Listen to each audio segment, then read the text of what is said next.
මම නේමාල් මීට ටික දවසකට උඩදී අයියගේ මල්ලි මම අතර පොඩි ප්‍රශ්නයක් ඇති වෙලා මල්ලි මට ගැහුවා. පොඩිටම අපේ මල්ලි දුඹට ගැහුවේ? ඔව් මල්ලි තමයි මට ගැහුවේ. එළදින් ප්‍රශ්නයක් නෑනේ මල්ලි. ඉතින් මේ ස්ක්‍රිප්ට් එක ලියලා තියෙන්නේ එහෙමනේ. යකෝ මුන් කවුද? මුන් වැඩකාරයෝ බං.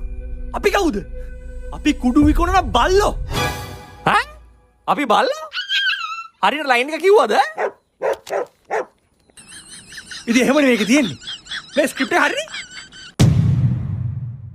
මගේ පොලිසිය අල්ලපු එක වලන මම බයික් එක හොරකම් කරපු අයට බාර දුන්නේ. what?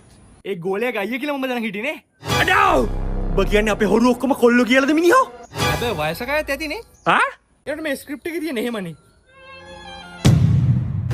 ඉතින් මාව මරපු වෙලාවේ සභාපතියත් එතන හිටියා. ඔයා මැරුවා? පොලිසිය අල්ලපු එක වලන මම බයික් එක හොරකම් කරපු අයට බාර දුන්නේ. මාව මරපු අයට 30 40 මොකෙක්ද? ඒ කිව්වේ? ප්‍රශ්නේ මෙතනින් ඉවරයි කියලා මගේ තාත්තට වචන දීලා වටිනවද මට මෙහෙම දෙයක් කරන්න?